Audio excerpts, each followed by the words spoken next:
Hi hello and welcome to hello Mumbai. ലോകമെമ്പാടുമുള്ള hello മുംബൈയുടെ പ്രേക്ഷകർക്ക് ഒരു നല്ല ദിനം ആശംസിക്കുകയാണ്. ഒപ്പം ഇന്നത്തെ ഈ എപ്പിസോഡിലേക്ക് ഏവർക്കും സുസ്വാഗതം. Hello Mumbai, voice of Maharashtra. Powered by Aegon Shipping. Your cargo is our commitment. Aegon Shipping, moving the world for you. Brought to you by Amritveni. Amritveni Hair Elixir for Women. Hello Mumbai, hello Mumbai, hello Mumbai, hello Mumbai. ഇന്ന് ആരാണ് ചക്കരക്കുട്ടി എന്ന് വിളിക്കാറുള്ളത്? ഇന്ന് ആർക്കും വിളിക്കുക. ഇന്നും പേടിയുണ്ടോ യക്ഷിയെ? ആ യക്ഷി പേടി എന്ന് പറഞ്ഞാൽ അത് ആ കാറിനേക്കാളും സ്പീഡിലാണ് ഞാൻ അന്ന് ഓടിയിരുന്നത്. എൻ്റെ ഓട്ടം കണ്ടിട്ടാണ് ആ കമ്പനി ആ കാറൊക്കെ തുടങ്ങിയെന്ന് ഞാൻ പറയാറ്. കാരണം PT ഉഷ വഴിയൊക്കെ നടന്നു പോയിട്ടുണ്ടാവും. PT ഉഷ എൻ്റെ അനുഭവം കേട്ടാൽ ഞെട്ടും.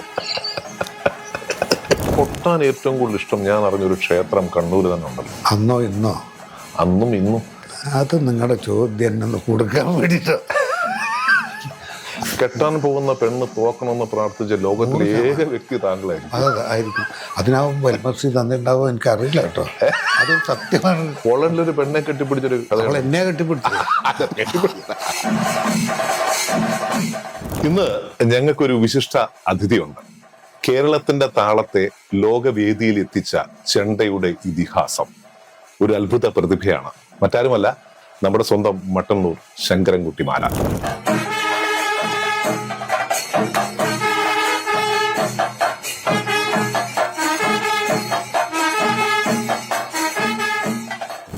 സ്വാഗതം.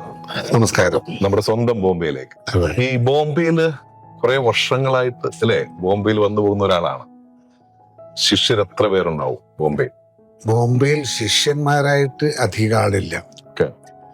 ഇവിടെ വന്നു പോകുന്നത് ഇപ്പം അടുത്ത കാലത്ത് പ്രത്യേകിച്ചും വന്നു പോകുന്നത് ചെർപ്പളശ്ശേരി അനിൽ പൊതുവാളുണ്ട്, ഒരു വലിയൊരു ആശാൻ. അദ്ദേഹം ബോംബെയിൽ സ്ഥിരതാമസമാണ്. ഒരുപാട് ശിഷ്യന്മാരെ വാർത്തെടുത്ത ആളാണ്. ആ ശിഷ്യന്മാരുടെയും ശിഷ്യരുടെയും അതുകൊണ്ട് ഇപ്പോഴത്തെ കാലഘട്ടത്തിൽ അതും കൂടെ ഉണ്ട്. അവരുടെയൊക്കെ അരങ്ങേറ്റത്തിന് എന്നെ ക്ഷണിക്കാറുണ്ട്.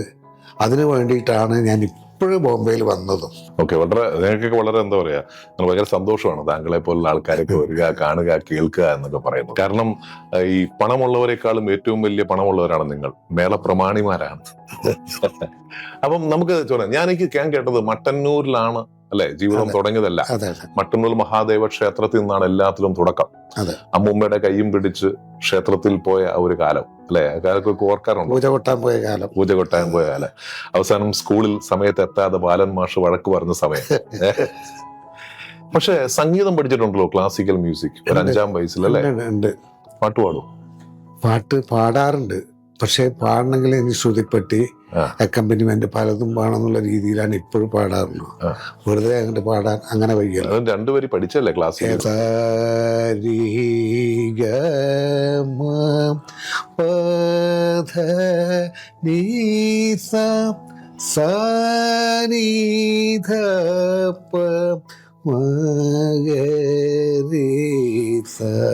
ഇതിൽ തുടങ്ങുന്നു. ഈ താളം എല്ലാത്തിനും ഒരുപോലെ തന്നെയല്ലേ? നമ്മുടെ ചെണ്ടയായിക്കോട്ടെ, സപ്തസ്വരങ്ങളായിക്കോട്ടെ. ചെണ്ടയായാലും സപ്തസ്വരങ്ങളും താളം എന്ന് പറഞ്ഞാൽ അതൊരു നമ്പറുകളാണ്. ഓക്കെ. എൻ്റെ കാഴ്ചപ്പാടിൽ 9 നമ്പർ 1 മുതൽ 9 വരെ കൂട്ടുക. ആ കൂട്ടുന്ന വിഷയത്തിൽ 9 വരെ അറിഞ്ഞാൽ മതി. ഓക്കെ. പിന്നീട് അടുത്ത എണ്ണം പറഞ്ഞാൽ താങ്കൾ ഉൾപ്പെടെ 10 എന്ന് പറയും. പക്ഷെ ആ 10 വരണമെങ്കിൽ ആദ്യത്തെ 1 ചേർന്നിട്ടാണ്. അങ്ങനെ നിങ്ങൾ പിന്നെ കൂട്ടുകാരെ എത്ര കൂട്ടിയാലും അതുപോലെ തന്നെയാണ് താളം. ഇപ്പോൾ നടകൾ എന്ന് പറഞ്ഞാൽ 5 നടകൾ. ഓക്കെ. തിശ്രം, മിശ്രം, ചതുരശ്രം, സങ്കീർണം, പിന്നെ 5. ചതുരശ്രം എന്ന് പറഞ്ഞാൽ 4 അക്ഷരം. 4 അക്ഷരം എന്ന് പറഞ്ഞാൽ 1 2 3 4 ഇംഗ്ലീഷിൽ പറഞ്ഞാൽ 1 2 3 4 മലയാളത്തിൽ. തിശ്രം എന്ന് പറഞ്ഞാൽ 3 എണ്ണം. അതെ. ഇത് രണ്ടും കൂടി ചേർന്നാൽ മിശ്രം. 4 + 3 7. അത് കഴിഞ്ഞാൽ ഖണ്ഡം കൊണ്ട് 5. പിന്നെ സങ്കീർണം 9. ആ 9ലാണ് നിൽക്കുന്നത്. ഇതാണ് കേരളീയ താളത്തിലും ലോകത്തിൽ എവിടെ പോയാലുള്ള താളം എന്ന് പറഞ്ഞാൽ 9 നമ്പറാണ്. പിന്നെ ഭാഷകൾ പലതുമായിട്ട് പ്രയോഗിക്കും. ഇപ്പൊ ഇംഗ്ലണ്ടിൽ പോയാൽ ടോട്ടൽ വി ഹാവ് 100 ബീറ്റ്സ് എന്ന് പറഞ്ഞാൽ കേരളത്തിൽ കൊട്ട് പഠിച്ച ഒരാൾക്ക് അയാൾക്ക് ചെമ്പതാളാണ്. ചെമ്പതാളത്തിൻ്റെ മാത്രം അക്ഷരങ്ങളും ഒരു ഇതിന് 10 അക്ഷരമാണ്. അങ്ങനെ 10x10 കേരളത്തിലുള്ള സാധാരണ ചണ്ടക്കാരന് പെട്ടെന്ന് 100 അക്കെന്നാണ് ഒരു പ്രശ്നമില്ലേ, 10 അത്രയേ ഉള്ളൂ. ഇതേമാതിരിയാണ് ഞങ്ങളുടെ കണക്കൂട്ടല്. ഒരുപക്ഷെ അതുകൊണ്ടാവും ഞാൻ ഒരുപാട് ആൾക്കാരുടെ കൂടെ പോയി അവരുടെ കൂടെയൊക്കെ ഇത് വായിക്കാനും കൊട്ടാനും ഒക്കെ സാധിച്ചിട്ടുണ്ട്. ഈ ഒരു കേരളത്തിലെ പഠന സമ്പ്രദായം അതാണ് താളം. ഇത് പാട്ട് പാടുമ്പോഴായാലും ശരി താളത്തിനെ ബേസ് ചെയ്തിട്ടാണ് എല്ലാ സംഗീതങ്ങളും സഞ്ചരിക്കുന്നത്. രാഗം പാടുമ്പോൾ മാത്രമേ താളമില്ലായുള്ളൂ. അത് രാഗത്തിന് മാത്രം ചെയ്യാം. എത്ര വർഷം വേണ്ടി വരും നമുക്കിത് പഠിച്ചെടുക്കണമെങ്കിൽ ഒരു ചെണ്ട പഠിക്കണം? ചെണ്ട പഠിക്കാൻ ആത്മാർത്ഥമായിട്ട് സത്യസന്ധമായിട്ട് വരിക വെച്ചാൽ ഒരു ചെമ്പട മേളം പഠിക്കണമെങ്കിൽ ഒരു 4 മാസം ദിവസേന വന്നു കഴിഞ്ഞാൽ ജന്മനാ താളം ഉള്ള ഒരാൾക്ക് 4 മാസം കൊണ്ട് അരങ്ങേറാം. ഓ, അത് ശരി, 4 മാസം മതി. അതെ, അതുകൊണ്ടായിരിക്കാം ചിലപ്പം അല്ലെ ഉറങ്ങാൻ വേണ്ടി അച്ഛൻ പഠിപ്പിച്ചത് പെട്ടെന്ന് കുട്ടിയിട്ട് ഓടിപ്പോയിരുന്ന ഒരു സമയം ഉണ്ടായിരുന്നല്ലേ? അത് അതുകൊണ്ടല്ല, അത് ഉറങ്ങാനുള്ള അതെന്താ കാരണത്തിൽ അച്ഛൻ ഞങ്ങൾക്ക് ജന്മന ഞങ്ങൾ ഒരു മാരാര് കുടുംബത്തിലാണ് ജനിച്ചത്. അന്നൊക്കെ ഒരു മാരാര് കുടുംബത്തിൽ ജനിച്ചാൽ ചെണ്ട നിർബന്ധമായി ചെയ്തോളുന്ന അവരുടെ കുലത്തൊഴിലായിട്ടാണ് അന്ന് കണക്കാക്കിയിരുന്നത്. അതായത് എൻ്റെയൊക്കെ വയസ്സ് എന്ന് പറഞ്ഞാൽ ഇപ്പം ഞാൻ പറയാണ്ട് ലോകർക്കൊക്കെ അതെ എൻ്റെ വയസ്സ് ഇപ്പോഴും 27 ആയിട്ടുള്ള. അത് അപ്പോൾ കുറച്ച് വർഷങ്ങൾക്ക് മുൻപ് എണ്ണം പറയണ്ട, അന്നേരം അമ്പലത്തിലെ ദിവസേനുള്ള പൂജ കൊട്ട് അത് വേണം. രാവിലെ 3 മണിക്ക് ഭഗവാനെ ഉണർത്തുക, അതിന് പള്ളി ഉണർത്തുക നമ്മൾ, അതിന് ശംഖു വിളിക്കണം. അത് കഴിഞ്ഞാൽ അഭിഷേകം. ഈ അമ്പലത്തിലെ നിരന്തരമായ ഈ പൂജ കൊട്ട് അടിയന്തരം ചെയ്യുന്ന ഞങ്ങൾക്ക് മറ്റൊന്നിനും സൗകര്യം കിട്ടില്ല. സ്കൂളിൽ പോയി വന്നാൽ വൈകുന്നേരം അമ്മ പറയും കടയിൽ പോകണമെന്ന്. അക്കൗണ്ടുള്ള കടയിൽ അവിടെ അവസാനമേ കിട്ടുകയുള്ളൂ. കാരണം കാശ് കൊണ്ടുവരുന്നവർക്ക് മുൻഗണനയുണ്ട്. മറ്റേ എപ്പോഴായാലും കിട്ടുമല്ലോ മാസം കഴിഞ്ഞാൽ. അപ്പോൾ അവർക്ക് അവസാനമേ കൊടുക്കും. അപ്പം നമ്മൾ ഈ വൈകുന്നേരം സ്കൂളൊക്കെ വിട്ടു വന്നാൽ കടയിൽ പോയാൽ പിന്നെ വരുമ്പോഴേക്ക് ദീപാരാധനക്ക് ഓട്ടാറായി. ഇത് കഴിഞ്ഞാൽ രാത്രി കിടക്കുന്നതിന് മുമ്പ് അച്ഛനൊരു മറ്റൊരു പ്രോപ്പർട്ടി ബാങ്ക് ഉദ്യോഗസ്ഥനായിരുന്നു. അച്ഛൻ രാത്രി ഊണൊക്കെ കഴിഞ്ഞിട്ടാണ് കൊട്ട് പഠിപ്പിക്കാൻ എന്നെ ഇരുത്തുക. എൻ്റെ 2 സഹോദരന്മാരുണ്ടായിരുന്നു, അവർ പെട്ടെന്ന് തന്നെ നിർത്തിപ്പോയി, വല്യമ്മയുടെ മക്കൾ. അവരൊക്കെ പിന്നെ ബാങ്ക് മാനേജർക്കൊക്കെ പോയി. എനിക്ക് പിന്നെ അങ്ങനെ പോകാൻ പോയല്ലോ, എന്നെ എഴുതി പഠിപ്പിക്കും. അപ്പോൾ ആ പഠിക്കുമ്പോൾ അച്ഛൻ്റെ നിർബന്ധം എന്ന് വെച്ചാൽ ഒരു എണ്ണം പഠിപ്പിച്ചു കഴിഞ്ഞാൽ അത് തത്സമയത്ത് തെറ്റാതെ ഒരു 3 പ്രാവശ്യം കൊട്ടി കാണിക്കണം. 3 പ്രാവശ്യം തെറ്റാണ്ട് കൊട്ടിക്കഴിഞ്ഞാൽ അപ്പൊ പറഞ്ഞേക്കും കിടന്നോട് പോയിട്ട് പറയും. അപ്പൊ എനിക്ക് കിടക്കാനുള്ള ഉത്സാഹം ഇങ്ങനെ പറയുന്നതിന് മുമ്പേ കൊട്ടുന്നുള്ള എനിക്ക് അന്നും ഇന്നും ചെണ്ട കൊട്ട് പഠിക്കാൻ ഒരു വിഷമവും തോന്നില്ല, അന്നും ഇന്നും. അച്ഛൻ പിന്നീട് പറയുന്നത് അവനൊരു ബ്ലോട്ടിംഗ് പേപ്പറാണ്, കാരണം ഇതാണ്, ഈ ബ്ലോട്ടിങ്ങിനുള്ള കാരണം ഇതാണ്, വേഗം പോയി കിടക്കാമല്ലോ അല്ലെ? അച്ഛൻ പിന്നെ എന്തുകൊണ്ടാണ് കുഞ്ഞികൃഷ്ണമാരാർ അദ്ദേഹം എന്തുകൊണ്ടാണ് താങ്കളെ ആ ഒരു ബാങ്കിന്റെ രീതിയിൽ, കാരണം ഒരു ബാങ്ക് ഉദ്യോഗസ്ഥനൊക്കെ അന്ന് പറഞ്ഞാൽ ഭയങ്കര വാല്യൂ ഉള്ള ഒരു സമയം, എന്തുകൊണ്ടാണ് മകനെ ആ ഒരു വഴിയിലേക്ക് കൊണ്ടുപോകാതിരുന്നത്? അങ്ങനെയാണ് ഇതിന്റെ പിന്നിൽ കൃത്യമായിട്ട് ബാങ്ക് ഉദ്യോഗത്തിന് പഠിക്കാനും പഠിപ്പിക്കാനുള്ള ത്രാണി അച്ഛനുണ്ടാവണം, പഠിക്കാനുള്ള ത്രാണി സാമ്പത്തികമായിട്ടുണ്ടാവണം. ഇത് അമ്പലത്തിലെ നേതൃത്വം വളരുന്നത്. അച്ഛനൊരു ബാങ്ക് ഉദ്യോഗസ്ഥനല്ലേ? അക്കാലത്ത് ഉദ്യോഗസ്ഥന്മാരുടെ ഒരു കോപ്പറേറ്റീവ് ബാങ്കിൽ അന്നത്തെ കാലാണ്. നമ്മുടെ 27 വയസ്സ് കാലാണ്. അപ്പോ ആ കാലത്ത് അതൊന്നും നമുക്ക് വിചാരിക്കാൻ പോലും. 6 വയസ്സല്ലേ? അതെ, അരങ്ങേറ്റം 8ാം വയസ്സിലായിരുന്നു. 8ാം വയസ്സിലായിരുന്നു. ഹലോ മുംബൈയിൽ ചെറിയൊരു ഇടവേളയാണ്, ഞങ്ങൾ വീണ്ടും തിരിച്ചു വരാം. ദേഖ്തേ hello Mumbai, voice of Maharashtra.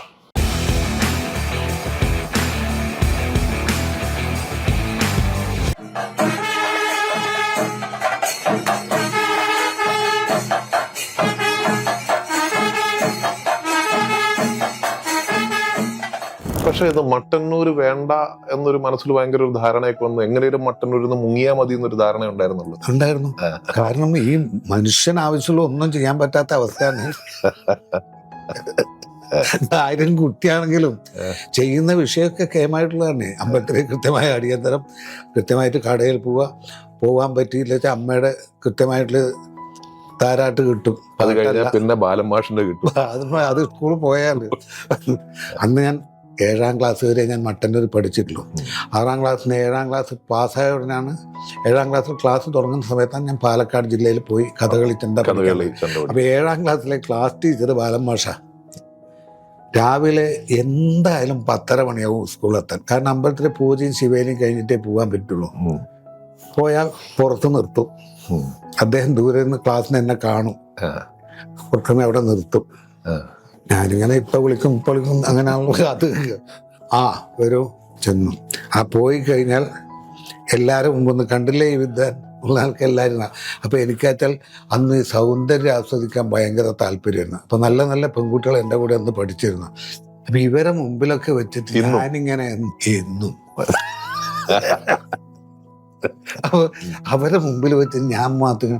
അപ്പൊ ഒരു ചോദ്യ ഉത്തരവുണ്ട്, എന്താ വൈകിയത്? അമ്പലത്തില് പൂജയും ശിവേലിയും അതൊക്കെ അമ്പലത്തില്, ഇവിടെ കൃത്യം 10 മണിക്ക് ക്ലാസ് കൊടുക്കണം, അതിനെത്തിക്കോളും. എത്താം, ഞാൻ പോയിരുന്നോളൂ. ഇത് അവിടുന്ന് പോരുന്ന വരെ എനിക്ക് ചെയ്യാൻ പറ്റിയില്ല. അപ്പൊ ഈ ചോദ്യ ഉത്തരം അതാണ് ഞാൻ ശരിക്കും പഠിച്ചത്. പക്ഷെ ഈ ബാലൻ മാഷ് പിന്നീട് അമ്പലത്തിലെ ഏതോ ഒരു പ്രസിഡന്റ് ആയി. പിന്നെ താങ്കളെ ആദരിക്കുകയും ചെയ്തു വർഷങ്ങൾ. 100 ഞാൻ ആദരിച്ചു.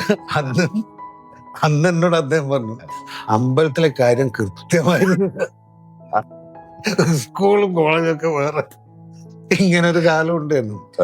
അപ്പോ അതൊക്കെ ഇപ്പോഴാലോചിക്കുമ്പോ അതൊക്കെ ഒരു രസകരമായ കാലമായിരുന്നു. പിന്നെ പാലക്കാട് ജീവിതം എങ്ങനെയായിരുന്നു? 12ാമത്തെ വയസ്സിൽ എൻ്റെ അമ്മാവൻ്റെ മകൻ സദനൻ രാമേന്ദ്രൻ എന്നാണ് അദ്ദേഹത്തിന്റെ പേര്, ഇപ്പോഴില്ല, മദ്ദളം കലാകാരനായിരുന്നു. അദ്ദേഹം പഠിക്കുന്ന സ്ഥാപനത്തിൽ, അത് കഥകളി പഠിപ്പിക്കുന്ന സ്ഥാപനം പേരൂർ ഗാന്ധി സേവാ സദനം, പാലക്കാട് ജില്ലയിൽ. അവിടെ ഒരു കഥകളി ചെണ്ട വിദ്യാർത്ഥിയായിട്ട് ശങ്കരനെ ചേർക്കാൻ പറ്റുമെന്ന് എൻ്റെ അച്ഛനോട് അദ്ദേഹമാണ് വന്ന് ചോദിച്ചത്. അച്ഛൻ ചോദിച്ചു, നിനക്ക് പോകാനുള്ള പറയുന്നതിന് കാരണം നമുക്ക് മട്ടന്നൂർ വിട്ടാൽ മതി, ഇത്രയും നമുക്ക് ഉദ്ദേശമുള്ളൂ. പിന്നെ ചെണ്ടോട്ട് പഠിക്കാനാ പോണേ, അതിന് ഇന്നേ വരെ വിഷമം ഉണ്ടായിട്ടില്ല. അപ്പൊ അവിടെ നിന്ന് അടിച്ചു പൊളിച്ച് ജീവിതം ഇപ്പോഴത്തെ ഭാഷയിൽ പറഞ്ഞ അങ്ങനെ ആലോചിച്ചാൽ പുറപ്പെട്ടത്.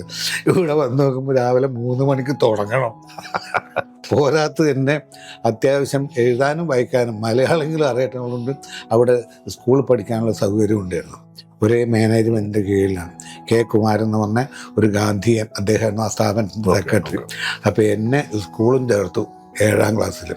4 കൊല്ലാണ് കഥകളി ചെണ്ടയുടെ കോഴ്സ്. ഫസ്റ്റ് ക്ലാസ്സിൽ പാസ്സായി. പാസ്സായി.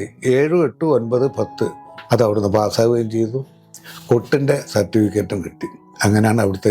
അവിടെ 3 മണിക്ക് തുടങ്ങണം. സ്കൂളിൽ പഠിക്കുന്നതുകൊണ്ട് 10:30 സ്കൂള് ഈ പറഞ്ഞേക്കും. ഈ 10:30 സ്കൂളെത്തുമ്പോൾ ഈ കളരി എന്നാ പറയാ കൊട്ടുന്ന ആ സ്ഥലത്തിന്. അവിടുന്ന് സ്കൂളിലെത്താൻ ആകെ 4 മിനിറ്റേ വേണം. അത് 6 മിനിറ്റ് എടുത്തിട്ടുണ്ടെങ്കിൽ ആ അധ്യാപകൻ ഉടനെ സെക്രട്ടറിയോടോ ഞങ്ങളുടെ ഗുരുനാഥന്മാരോട് പറയും, ഇന്ന കുട്ടി 2 മിനിറ്റ് വൈകിട്ടാണ് എത്തിയത്. പിന്നെ അതിനുള്ള ചോദ്യമില്ല. അപ്പം ശരിക്ക് എൻ്റെ അച്ഛൻ്റെ ഒക്കെ ഭാഷയിൽ ഇടക്കണയിലിട്ടിട്ട് വളർത്തണം പറയാനുണ്ട്. ആ ഒരു അനുഭവമായിരുന്നു അവിടെ. അതായത് സാധാരണ ഭാഷയിൽ പറഞ്ഞ പട പേടിച്ചിട്ട് പന്തളത്ത് പോയ കഥയുണ്ടല്ലോ, അവിടുന്ന് പട. പക്ഷെ എന്തുകൊണ്ടാണ് ഈ ഫസ്റ്റ് ക്ലാസ്സിലൊക്കെ പാസ്സായിട്ടും ഇത്രയൊക്കെ ആൾക്കാരുണ്ടായിട്ടും എന്തുകൊണ്ടാണ് അന്നൊരു ഗവൺമെന്റ് ഉദ്യോഗസ്ഥർ ദേവസ്വം ബോർഡിലൊക്കെ ജോലി കിട്ടേണ്ടതായിരുന്നില്ലേ? അന്നൊക്കെ എന്ന് പറഞ്ഞാൽ ഈ ദേവസ്വം ബോർഡ് ഉണ്ടോ എന്ന് തന്നെ സംശയം. പിന്നീടാവും ബോർഡൊക്കെ വന്നിട്ടുണ്ടാവുക. അല്ല, അന്ന് ദേവസ്വം ബോർഡ് ഉണ്ട്. എൻ്റെ മനസ്സിൽ അന്ന് അങ്ങനെ ഒരു ബോർഡോ ഇല്ലെങ്കിൽ അവിടേക്ക് ഒരു ജോലി അപേക്ഷകനായിട്ടോ ചെല്ലാനുള്ള പഠനം ആയിട്ടില്ല എന്നുള്ളതാണ് മനസ്സിലായത്. പിന്നെ അങ്ങനെ ഒന്ന് ആ ഒരു വഴി കാണിച്ചു തരാനൊന്നും ആരും ഉണ്ടായിട്ടുമില്ല. പിന്നെ എൻ്റെ ഈ കോഴ്സ് കഴിഞ്ഞതിന് ശേഷം കണ്ണൂർ ജില്ലയിൽ പോയി കഴിഞ്ഞാൽ അവിടെ ഈ വാദ്യത്തിനൊന്നും അത്രയധികം സൗകര്യങ്ങളോ സന്ദർഭങ്ങളോ ഇല്ല. അമ്പലങ്ങളിൽ മാത്രമാണ് ഒതുങ്ങിയിട്ടാണ്, പുറമേയൊന്നും ഇല്ല. പിന്നെ അവിടെ തന്നെയുള്ള ആശാന്മാര് അവരാണ് അവിടുത്തെ ഉത്സവവാദ്യങ്ങൾ. ഇത്രയധികം ഇന്നത്തെ മാതിരിയുള്ള ഒരുപാട് എണ്ണങ്ങൾ അത്രയില്ല, പരിപാടികളുടെ എണ്ണങ്ങൾ അത്രയില്ല. ഒരു 10 20 ഉത്സവങ്ങൾ കഴിഞ്ഞാൽ പിന്നൊന്നുമില്ല. അപ്പോൾ ഞാൻ ഈ പാലക്കാട് ജില്ലയിൽ നിന്ന് കണ്ണൂർ ജില്ലയിൽ പോയി കഴിഞ്ഞാൽ ഒന്നുമില്ലാത്തൊരവസ്ഥയാവും. അപ്പോൾ ഞാൻ സെക്രട്ടറിയോട് തന്നെ പറഞ്ഞു, എനിക്ക് ഇവിടെ തന്നെ തുടരണം എന്നൊരു മോഹമുണ്ട്. അങ്ങനെ വെച്ചാൽ ഇവിടെ നിന്നോളൂ, ഭക്ഷണം ഇവിടുന്ന് തരാം. പിന്നെ വേറൊരു മോഹം, ഇടക്ക കൊട്ട് പഠിക്കാൻ താല്പര്യം ഉണ്ടെങ്കിൽ ഇവിടെ അടുത്ത് ഇടക്കയിൽ ഒരു മഹാഗുരു താമസിക്കുന്നുണ്ട്. അദ്ദേഹത്തിന്റെ പേര് പട്ടരാത്ത് ശങ്കരമാരാണെന്നാണ്. ഇപ്പൊ ജനങ്ങൾക്ക് പറഞ്ഞ ഏറ്റവും എളുപ്പത്തിന് മനസ്സിലുണ്ട്, അദ്ദേഹം പല്ലാവൂർ അപ്പുമാരാരുടെ അച്ഛനായിരുന്നു. അപ്പൊ സെക്രട്ടറി ആയിട്ട് വളരെ അടുപ്പം അദ്ദേഹം. അദ്ദേഹമായിരുന്നോ താങ്കളെ ഈ ചക്കരക്കുട്ടി എന്ന് വിളിച്ചത്? അതെ അതെ അതെ അതെ ഇങ്കാന്നുള്ള വരൂല. ഇന്ന് ആരാണ് ചക്കരക്കുട്ടി എന്ന് വിളിക്കാറുള്ളത്? ഇന്ന് ആർക്കും വിളിക്കാം. അതെ, കാരണം അതൊരു സുന്ദരമായ ഒരു അനുഭവമായിട്ടാണ് ഇന്നത് കൊണ്ടെടുക്കുന്നത്. അതെ അതെ. അപ്പൊ ആർക്കും വിളിക്കാം. അദ്ദേഹം അന്ന് ചക്കരക്കുട്ടി എന്നായിരുന്നു അല്ലെ? സ്നേഹത്തോടെ. അക്ഷരം വരില്ല, എങ്കാന്നറിയില്ലേ ചക്കരക്കുട്ടി. അദ്ദേഹത്തിന്റെ കീഴിലാണ് ഇടക്ക് വിട്ട് പഠിക്കാൻ സമ്മതിച്ചു. അപ്പൊ ഞാൻ വൈകുന്നേരത്തെ ഇവിടുത്തെ ചൊല്ലിയാട്ടം കഴിഞ്ഞാൽ നേരെ അദ്ദേഹത്തിന്റെ വീട്ടിൽ പോകും. 2 കിലോമീറ്റർ പോകണം. ഇന്നും പേടിയുണ്ടോ യക്ഷിയെ? ആ കഥ മുൻപ് ധരിച്ചിട്ടുണ്ട്. ആ യക്ഷി പേടി എന്ന് പറഞ്ഞാൽ അത് ഒന്നാമത് പാലക്കാട് ജില്ലയാണ്. ഇപ്പോൾ അടുത്ത കാലത്ത് സാക്ഷാൽ മോഹൻലാൽ എന്താ പറഞ്ഞ അഭിനയിച്ച പടം ഒടിയൻ, അതൊരു യക്ഷിക്കഥ. ഇത് പാലക്കാട് ഭാഗത്ത് തന്നെയാണ്. അതെന്താ കാണിട്ട് ഈ കരിമ്പരയുടെ മേലാണ് യക്ഷി ഉണ്ടാവുക എന്ന് പഴയ ആൾക്കാർ പറഞ്ഞത്. പാലക്കാട് എത്തുമെന്ന് എനിക്ക് ആദ്യം പഠിച്ചത് അതാ. 7ാം ക്ലാസ്സിൽ പാലക്കാട് പോയി ചെണ്ട പഠിക്കുന്നതിന് മുമ്പ് തന്നെ ആദ്യം യക്ഷിയാണ് പനേന്റെ മുകളിൽ. പാലക്കാടായിട്ട് ഒരുപാട് കരിമ്പനെ. ഈ ഗുരുനാഥന്റെ വീട്ടിലേക്ക് പോകുന്ന സ്ഥലത്ത് മുഴുവൻ കരിമ്പന. അത് ഈ ഇപ്പോഴത്തെ നമ്മുടെ കാലത്തുള്ള ഏറ്റവും വലിയ കാറ്, ആ കാറിനേക്കാളും സ്പീഡിലായിട്ട് ഒന്ന് ഓടിയിരുന്നു. എന്റെ ഓട്ടം കണ്ടിട്ടാണ് ആ കമ്പനി ആ കാറൊക്കെ തുടങ്ങിയെന്ന ഞാൻ പറയാറ്. കാരണം ആ കമ്പനി അത് കണ്ടുപിടിക്കാനുള്ള കാരണം എന്റെ ഈ ഓട്ടം കണ്ടിട്ടാണെന്ന് ഞാൻ ഇപ്പോഴും പറയാറുണ്ട്. അപ്പൊ അങ്ങനെ ഒരു ഭയമായിരുന്നു. PT ഉഷ വഴി അങ്ങനെ നടന്നു പോയിട്ടുണ്ടാവും. PT ഉഷ എന്റെ അനുഭവം കേട്ടഞ്ഞ്. ഹലോ മുംബൈയിൽ ചെറിയൊരു ഇടവേളയാണ്. ഞങ്ങൾ വീണ്ടും തിരിച്ചു വരാം. ദേഖ്തേ രഹിയേ hello Mumbai, voice of Maharashtra.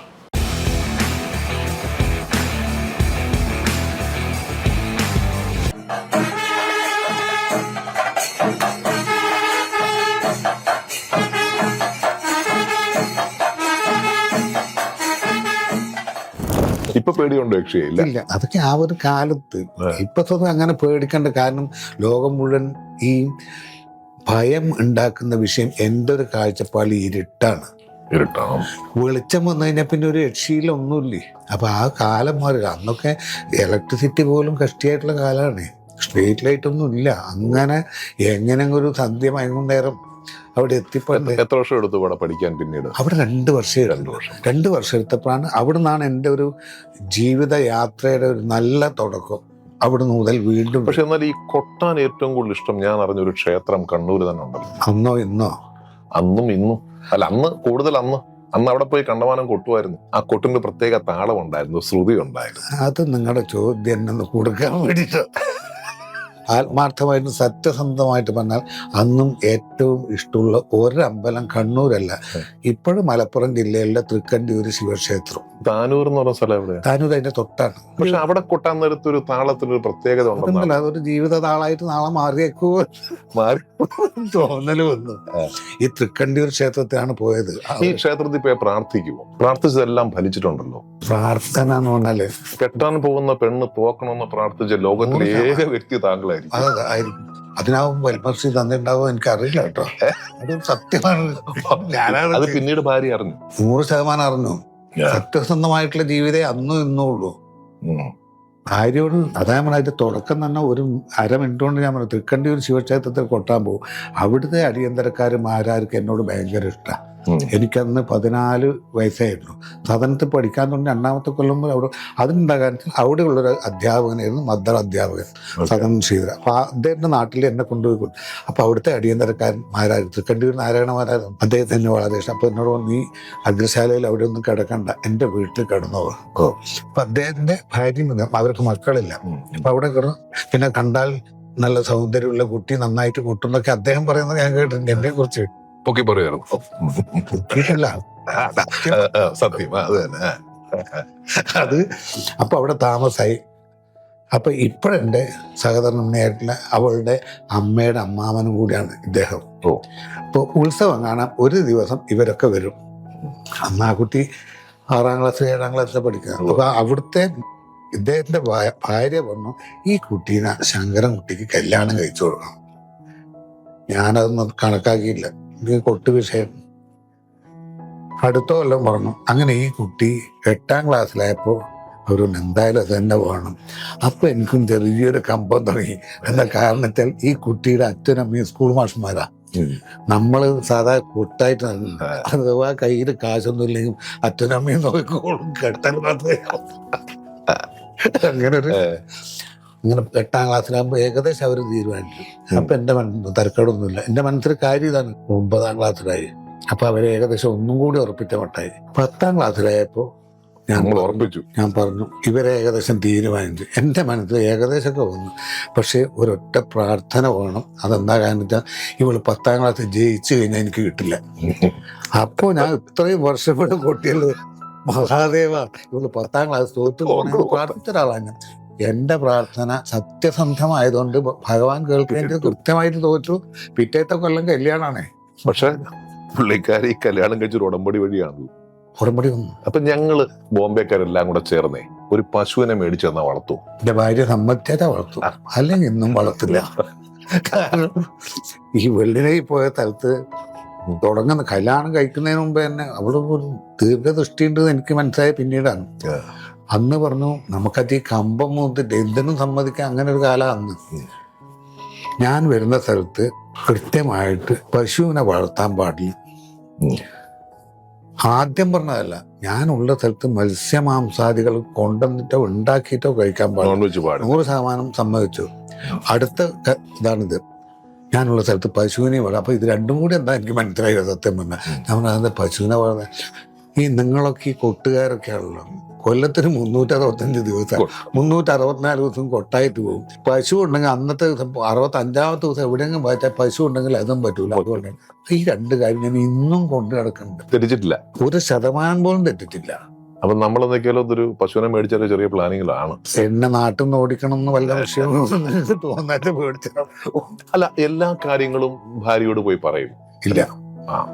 അത് ഈ ഭൂമിയിൽ ഒരാൾ അങ്ങനെ പറഞ്ഞിട്ടുണ്ടെന്ന് വിശ്വസിക്കുന്ന ഒരാളുമല്ല. അത്രയധികം പ്രാർത്ഥിച്ചൊക്കെ കെട്ടിയ ഒരാളല്ലേ, അതുകൊണ്ട് ചോദിച്ചതാ. അതെ, അവരോടൊക്കെ പറയാൻ പാടുള്ള കാര്യം മാത്രമേ പറയാൻ പാടുള്ളൂ. പോളണ്ടിന്റെ കാര്യം വെളി മിണ്ടൂലല്ലേ? അങ്ങനൊന്നുമില്ല. പക്ഷെ അപ്പൊ പോളണ്ടിലെ കാര്യം പറഞ്ഞിട്ടുണ്ട്, എല്ലാം പറഞ്ഞിട്ടുണ്ട്. പോളണ്ടിൽ അറിയാൻ പാടില്ലാത്ത കാര്യം, പോളണ്ടിലൊരു പെണ്ണെ കെട്ടിപ്പിടിച്ചൊരു കഥ എന്നെ കെട്ടിപ്പിടിച്ചു. അങ്ങോട്ടായാലും ഇങ്ങോട്ടായാലും കെട്ടിപ്പിടിച്ചിട്ടുണ്ട്. അല്ല, ഇങ്ങോട്ടാ പിടിച്ചത്. അപ്പൊ പിന്നെ ഇത് വീഴാതിരിക്കാൻ നമ്മളും പിടിക്കണ്ടേ? ഒരാള് നിങ്ങളെ ആശ്രയിച്ചിട്ട് വരുമ്പോ വീഴാതിരിക്കാൻ നമ്മളും പിടിക്കണ്ടേ? ഇന്ത്യയിൽ വന്ന് അല്ലെങ്കിൽ കേരളത്തിൽ വന്ന് വൈഫിന്റെ അടുത്ത് ചെന്നപ്പോ അങ്ങനെ മാറ്റിയതാണോ? അല്ലല്ല, അല്ല, അത് ആ ഒരു അനുഭവം എന്ന് പറഞ്ഞാലേ അത് അവൾക്ക് പറഞ്ഞു കൊടുക്കല്ലേ വേണ്ട. അത് ഞാൻ കൃത്യമായിട്ട് പറഞ്ഞു കൊടുത്തു. ഇന്ന മാതിരി ഒരു തക്കടിയും തരികടിയും എങ്ങനെയാ സാധനം ചെയ്യാൻ വെച്ചാൽ ഒരു ചെണ്ടക്കാരനുള്ളവർക്ക് എന്നോട് അവൾ സംസാരിച്ച് അത് പറഞ്ഞു കൊടുക്കേണ്ട ചുമതല എനിക്കില്ല. ആ രീതിയിൽ, അതായത് അവൾക്ക് ഈ ജീവിതം മുഴുവൻ എന്നെ ഉപേക്ഷിച്ച് പോവാതിരിക്കാനുള്ള എല്ലാ കാര്യങ്ങളും പറഞ്ഞു കൊടുത്തു ചെയ്തു വെച്ചിട്ടുണ്ട്. ഓക്കെ. അപ്പൊ ഇനിയിപ്പോ പറയാനായിട്ട് പക്ഷെ പറയാത്ത എന്തോ ഒരു കാര്യം ഉണ്ടല്ലോ ഇപ്പോഴും. അതിപ്പോ ഈ ചെറുപ്പായതുകൊണ്ട് മറവിയുണ്ടോ? ശരിക്കും അദ്ദേഹം ഇന്നും ചെറുപ്പക്കാരനാണ്. സ്വന്തം മകന് 2 മക്കളാണല്ലേ? 3 മക്കള്, ഒരു പെണ്ണും 2 ആണും. ഈ 3 മക്കളും താങ്കളെക്കാളും 2 വയസ്സിന് മൂത്താണ്. 2 മക്കളും 2 പേര് എന്നെക്കാളും. ഒരാൾക്ക് 2 വയസ്സ് കൂടും, ഒരാൾക്ക് 1.5 വയസ്സും കൂടും എന്നെക്കാളും. ഈ എന്നെക്കാളും 10 വയസ്സിന് കുറവുമാണ്. അങ്ങനെ ഇന്നത്തെ എപ്പിസോഡും ഇവിടെ അവസാനിക്കുകയാണ്. നിങ്ങളുടെ അഭിപ്രായങ്ങളും നിർദ്ദേശങ്ങളും ഞങ്ങൾക്ക് എഴുതുക thehelloMumbai@gmail.com. അപ്പോൾ അടുത്ത ആഴ്ച നമുക്ക് വീണ്ടും കാണാം. ഫിർമിലേക്ക് നമ്മുടെ എല്ലാവരും ഒരു ആഗ്രഹമല്ലേ തൃശ്ശൂർ പൂരത്തിലേക്കൊന്ന് കൊട്ടണം, എനിക്കതിന് മുമ്പ് നിൽക്കണമെന്നൊക്കെ ഒരു ആഗ്രഹം എല്ലാവർക്കും ഉള്ളതല്ലേ. അപ്പൊ അതുകൊണ്ടായിരിക്കാം മറ്റു ചിലവർക്ക് അതിലേക്ക് വരണമെന്ന് ആഗ്രഹിക്കുന്നത്. ആ ആഗ്രഹം സബലീകരിക്കാൻ വേണ്ടി ഞാൻ തന്നെ തയ്യാറായിരുന്നു, കൊടുക്കുന്നേ പറഞ്ഞിട്ടുള്ളൂ. എനിക്ക് വേണമെന്നല്ല പറഞ്ഞത്. ഈ സക്കീർ ഹുസൈനായിട്ടുള്ള ഒരു ഇതെങ്ങനെയായിരുന്നു അമേരിക്കൻ പര്യടനമൊക്കെ? സത്യമായിട്ട് പറയണോ? പറയും.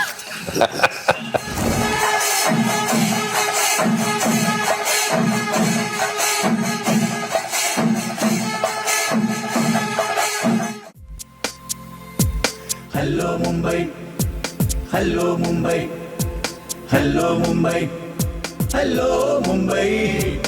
ഉയരുണരും പാളങ്ങൾ, നിശയില്ലാ ജീവിതയാത്രകൾ. ഹലോ മുംബൈ, സ്നേഹത്തിൻ സൗഹൃദ ഭൂമിയിൽ അതിരില്ലാ കാഴ്ചയുമായി. ഹലോ മുംബൈ, നിങ്ങളുടെ മുന്നിൽ ഹലോ മുംബൈ.